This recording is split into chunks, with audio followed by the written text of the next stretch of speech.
warahmatullahi wabarakatuh. Nama saya Fatia Salsabila dari Hukum Agraria kelas 08. Saya akan menjelaskan pengertian dari hukum agraria serta ruang lingkup dari hukum agraria. Hukum agraria adalah himpunan berbagai hukum yang mengatur hak-hak penguasaan atas sumber daya agraria. Di dalam pasal 33 ayat 3 menyatakan bahwa bumi dan air dan kekayaan alam yang terkandung di dalamnya dikuasai oleh negara dan dipergunakan untuk sebesar-besarnya kemakmuran rakyat. Ruang lingkup hukum agraria meliputi hukum tanah, hukum air, hukum pertambangan, hukum perikanan, dan hukum tenaga dan unsur ruang angkasa. Kondisi hukum agraria di masa Hindia Belanda pada saat itu, hukum agraria tersusun berdasarkan tujuan dan sendi-sendi pemerintahan jajahan Belanda yang sangat bertentangan dengan kepentingan rakyat dan negara, dan juga tidak menjamin kepastian hukum bagi rakyat asli. Hukum agraria pada masa itu bersifat dualisme, yaitu berlakunya hukum adat dan hukum barat.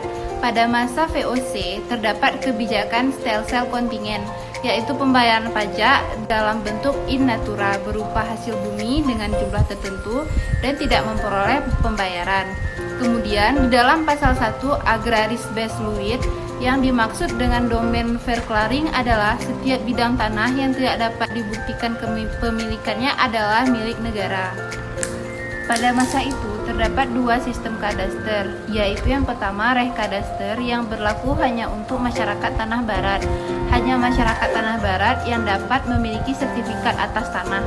Dan yang kedua adalah Fisikal Kadaster yang berlaku bagi masyarakat tanah adat dan tanah barat. Bagi masyarakat pribumi tidak berlaku aturan Rehkadaster dan tidak ada sertifikat hak atas tanah. Kondisi pribumi pada saat itu hanya sebagai wajib pajak atas tanah yang ditinggalinya, bukan sebagai pemilik.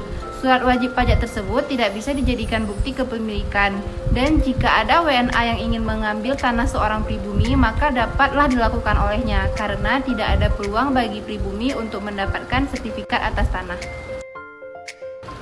Tujuan dari penyusunan Undang-Undang Pokok Agraria adalah yang pertama, meletakkan dasar bagi penyusunan hukum agraria nasional yang merupakan alat untuk mewujudkan kemakmuran dan keadilan bagi rakyat dan negara, terutama rakyat petani. Yang kedua, meletakkan dasar-dasar untuk mengadakan kesatuan dan kesederhanaan dalam hukum pertanahan untuk menciptakan kesatuan hukum. Dan yang ketiga, meletakkan dasar untuk memberikan kepastian hukum mengenai hak-hak atas tanah bagi seluruh rakyatnya. Yang menjadi dasar hukum agraria nasional terdapat dalam pasal 33 ayat 3 Undang-Undang 1945 yang berbunyi bumi, air, serta kekayaan alam yang terkandung di dalamnya dikuasai oleh negara dan dipergunakan sebesar-besar untuk kemakmuran rakyat. Penunjukan hukum adat sebagai dasar dan sumber utama dalam pembentukan hukum agraria nasional dapat dilihat di dalam konsideran Undang-Undang Pokok Agraria yang menyatakan bahwa berhubungan dengan apa yang disebutkan dalam pertimbangan-pertimbangan di atas, perlu adanya hukum agraria nasional yang berdasarkan hukum adat tentang tanah yang sederhana dan menjamin kepastian hukum bagi seluruh rakyat Indonesia dengan tidak mengabaikan unsur agama. Pembentukan hukum agraria nasional merupakan proses yang memakan waktu. Selama proses tersebut belum selesai, hukum tertulis yang sudah ada belumlah lengkap, maka memerlukan pelengkap agar tidak terjadi kekosongan hukum. Disinilah norma-norma hukum adat berfungsi untuk melengkapi hukum agraria nasional yang belum lengkap. Hal ini dinyatakan di dalam pasal 56 dan pasal 58 Undang-Undang Pokok Agraria. Mengenai hak bangsa Indonesia diatur dalam pasal 1 ayat 1 sampai ayat 3 UU PA. Hak bangsa Indonesia merupakan hak penguasaan atas tanah yang tertinggi dalam hukum tanah nasional. Hak ini juga menjadi sumber bagi hak-hak penguasaan atas tanah yang lain.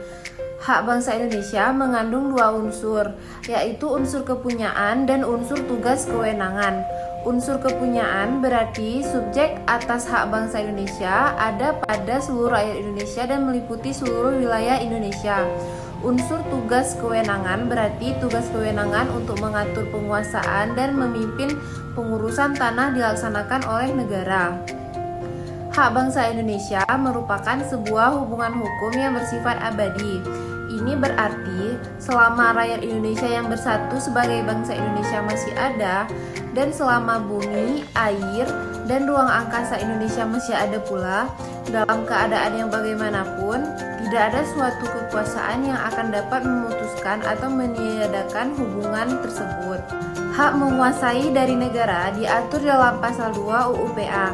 Hak ini bersumber dari hak bangsa Indonesia.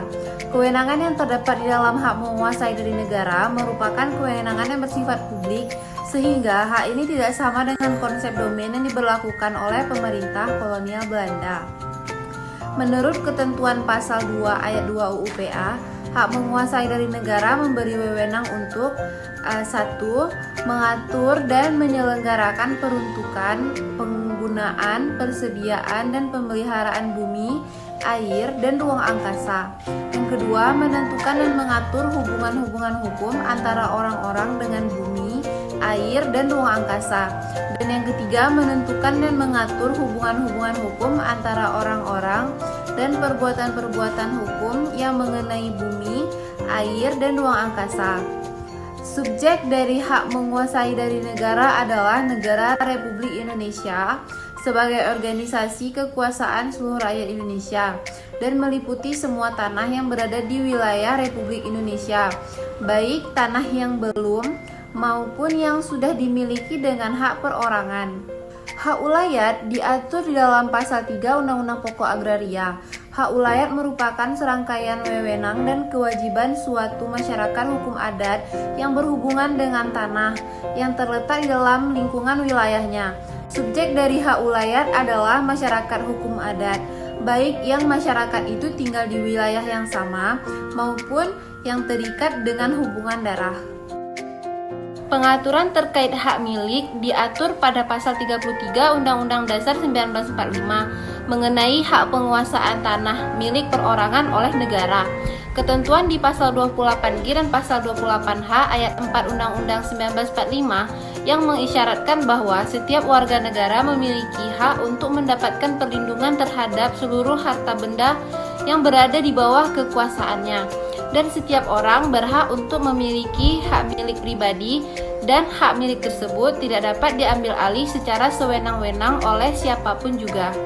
Hak guna bangunan diatur di dalam pasal 35 Undang-Undang Pokok Agraria. Hak guna bangunan adalah hak untuk mendirikan dan mempunyai bangunan-bangunan atas tanah yang bukan miliknya sendiri dengan jangka waktu paling lama 30 tahun. Hak guna usaha diatur di dalam Undang-Undang Nomor 5 Tahun 1960 Pasal 29 Ayat 1 menyebutkan bahwa hak guna usaha hanya diberikan untuk waktu paling lama 25 tahun. Dan di dalam ayat 2, untuk perusahaan yang memerlukan waktu lebih lama, dapat diberikan hak guna usaha untuk waktu paling lama 35 tahun. Mengenai hak pakai publik dan hak pakai privat. Hak pakai adalah hak untuk menggunakan atau memungut hasil dari tanah yang dikuasai langsung oleh negara yang memberi wewenang dan kewajiban yang ditentukan dalam keputusan pemberiannya oleh pejabat yang berwenang yang memberikannya, atau tanah milik orang lain dalam perjanjian dengan pemilik tanahnya yang bukan perjanjian sewa menyewa atau perjanjian pengolahan tanah. Hak pengelolaan adalah hak menguasai dari negara yang kewenangan pelaksanaannya sebagian dilimpahkan kepada pemegangnya.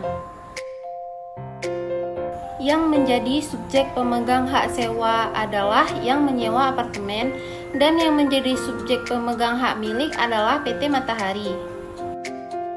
Untuk jangka waktu yang dapat diberikan, di dalam pasal 26 sampai pasal 29 PP nomor 40 tahun 1996 telah dijelaskan bahwa PT Matahari mendapat jangka waktu untuk pertama kali paling lama 30 tahun, lalu dapat diperpanjang selama 20 tahun dan juga dapat diperbarui paling lama 30 tahun. Berdasarkan pasal 30 dan pasal 31 PP No. 40 tahun 1996, pemegang HGB yaitu PT Matahari berkewajiban untuk memberikan jalan air atau kemudahan lain bagi perkarangan atau bidang tanah yang terkurung oleh tanah HGB tersebut.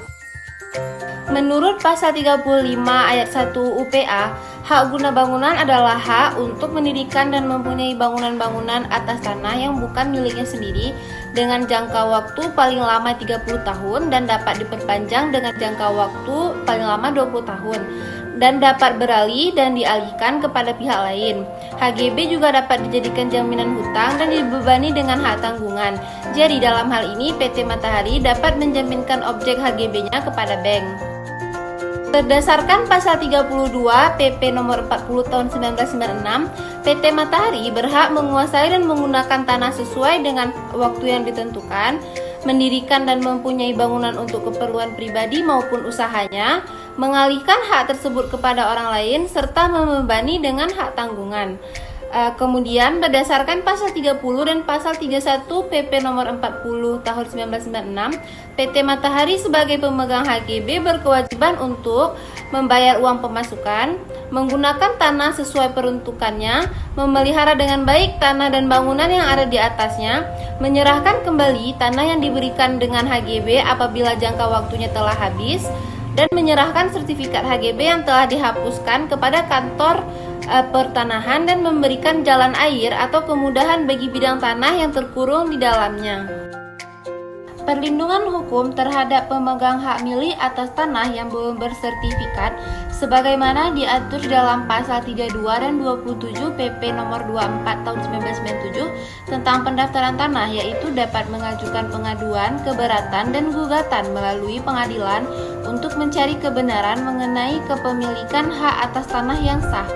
Dengan mengingat pentingnya sertifikat sebagai alat bukti hak atas tanah yang sah dan sebagai alat pembuktian yang kuat, disarankan kepada masyarakat untuk segera mendaftarkan tanahnya kepada pejabat yang berwenang untuk mendapatkan alat bukti yang sah dan kuat menurut ketentuan UU PA dan Peraturan Pemerintah Nomor 24 Tahun 1997, yaitu sertifikat hak atas tanah.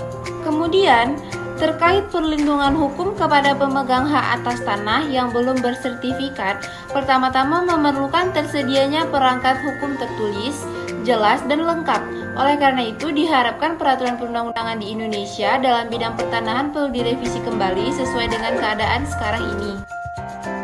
Dalam hal ini, ketika seorang WNI beralih status menjadi WNA, maka terdapat beberapa hak atas tanah yang tidak dapat lagi dimiliki dan harus dilepaskan olehnya.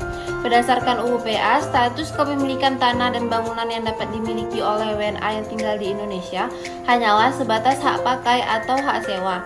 Di dalam kasus ini, hak atas tanah yang dipunyai oleh WNI tersebut harus dilepaskan apabila ia memutuskan untuk menjadi WNA.